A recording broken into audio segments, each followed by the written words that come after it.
نبی علیہ الصلوۃ والسلام جب پیشاب کے لیے بیٹھتے تھے تو دونوں رانوں کو خوب کھول لیا کرتے تھے۔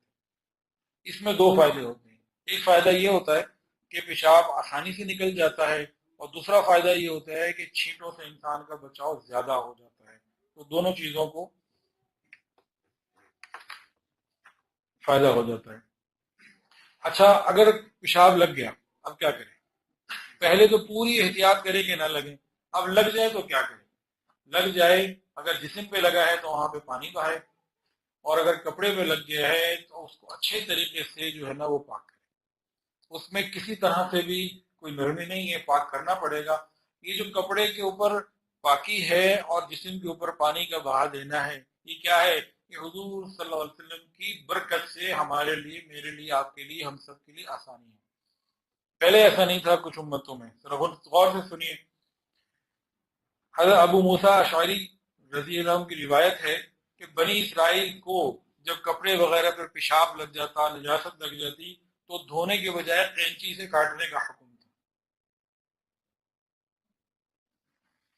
اس طرح ایک اور روایت میں ہے ابو داؤد کی کہ بنی اسرائیل کو حکم تھا کہ جب ان کو پیشاب لگ جائے اور کوئی نجاست لگ جائے تو قینچی سے کاٹ کر اپنے کپڑے کو الگ کریں، اور ایک صاحب نے اس پر عمل نہیں کیا تو ان کو قبر میں عذاب ہوا۔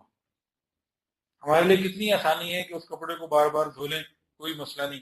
علامہ انور شاہ کشمیری رحمۃ اللہ علیہ نے شرح بخاری میں لکھا ہے کہ بعض روایات سے یہ بھی معلوم ہوتا ہے، جو صحیح روایات ہیں، کہ اگر ان کے بدن کے اوپر پیشاب لگ جاتا تو کھال کھرچنے کا حکم تھا۔ کپڑے پہ لگنے کے بعد کپڑے کو کاٹنے کا حکم تھا، بدن پہ لگنے کے بعد کھال کو کھرچنے کا حکم تھا۔ ہمارے لیے کتنی آسانیاں ہو گئی۔ قربان جائیں حضور پاک صلی اللہ علیہ وسلم کے اوپر کہ آپ کی وجہ سے کتنی امت کو آسانیاں مل گئی۔ ہم ان آسانیوں سے خوب فائدہ اٹھائیں اور شریعت کے اوپر عمل کریں، پھر دیکھیں اللہ تعالیٰ کی کیسی رحمتیں آتی ہیں۔ صحابہ کرام اتنا خیال رکھتے تھے کہ باریک باریک چھینٹوں سے بھی بچنے کا خیال کیا کرتے تھے۔ آج ہمیں کیا چاہیے کہ جب اطمینان کے ساتھ بیٹھیں اور اطمینان کے ساتھ اٹھیں، جلدی کی فکر نہ کریں۔ مسجد کے ٹوائلٹ میں جب ہوتے ہیں نا تو باہر وہ دروازوں سے آوازیں آ رہی ہوتی ہیں، کوئی کھٹکھٹا رہا ہوتا ہے، بھائی کسی کی پرواہ نہ کریں، غیر ضروری وقت بھی نہ لگائیں اور وقت سے پہلے بھی نہ اٹھیں، تسلی کے ساتھ فارغ ہو جائیں اور پانی مناسب استعمال کریں۔